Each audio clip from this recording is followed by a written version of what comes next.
अमेठी जिले के सभी स्कूली वाहनों पर जीपीएस सिस्टम व बसों में सीसीटीवी कैमरे लगाए जाएंगे। स्कूली बच्चों के सुरक्षा के दृष्टिगत स्कूली वाहनों में अभिभावकों का मोबाइल नंबर भी अटैच होगा। एआरटीओ ने सभी स्कूलों के प्रबंधकों को जीपीएस सिस्टम में मोबाइल नंबर लिंक करने के निर्देश दिए। वहीं एआरटीओ ने जिले के स्कूली बच्चों के अभिभावकों से अपील की है कि स्कूली बच्चों के वाहनों की खुद जाँच करें। द्वारा सभी स्कूलों को कुछ निर्देश जारी किए गए हैं वाहनों में जीपीएस सिस्टम को चालू करने को लेकर। क्या है पूरा मामला इसका? ये बेसिकली 2019 में जो है 200 जो मोटर व्हीकल एक्ट में स्कूल से संबंधित एक संशोधन हुआ, उसमें स्कूल का एक मानक तय हुआ कि स्कूल की वाहनों का में कौन कौन सी चीज़ें होनी चाहिए। बेसिकली आप देखते होंगे कि जो गाड़ियां हैं उसमें राड लगा है खिड़की पे, ताकि बच्चों की सुरक्षा हो, बच्चे हाथ न बाहर निकाल पाएँ। उसी तरह से है कि सीसीटीवी कैमरा भी लगा हो, उनको बाकायदे एक अगर बच्चियों का स्कूल है तो बस के साथ एक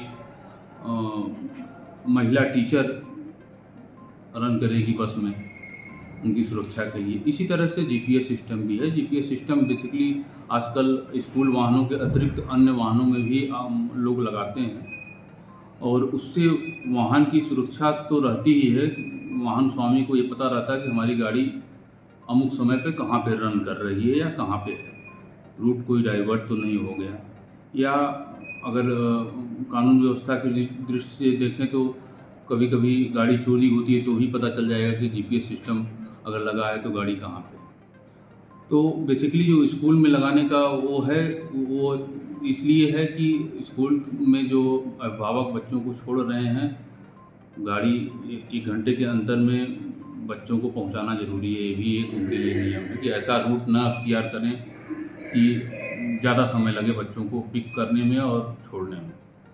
तो जीपीएस इसीलिए है कि अगर स्कूल प्रशासन चाहे तो भी अपनी उस वकील को लोकेट कर ले, अगर वो फैसिलिटी अभिभावक भी यूज करना चाहें तो कर सकते हैं कि हमारा बच्चा अभी लेट हो गया, कहाँ है, पता चल जाएगा कि उसकी बस कहाँ है, उसका वाहन कहाँ है। ऐसे में जिले में कितने विद्यालय के से आपके यहाँ वाहन अटैच किए गए, रजिस्ट्रेशन कितने का? ये हमारे यहाँ जो स्कूल वाहन हैं वो बेसिकली उसकी दो या तीन कैटेगरी है।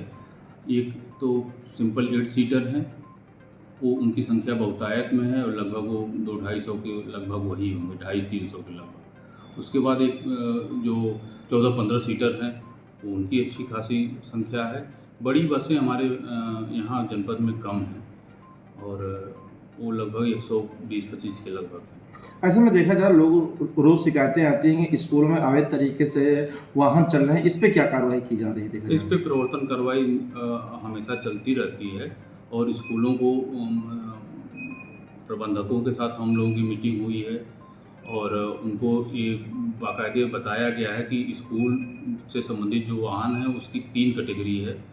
जो बच्चे आते हैं, या तो अभिभावक अपने बच्चों को अपने साधन से छोड़ता है, नंबर 1। नंबर 2 है कि वो बच्चा जो है किसी प्राइवेट वाहन का प्रयोग करते हैं बच्चे ग्रुप में, और वो वाहन स्कूलों को छोड़ते हैं।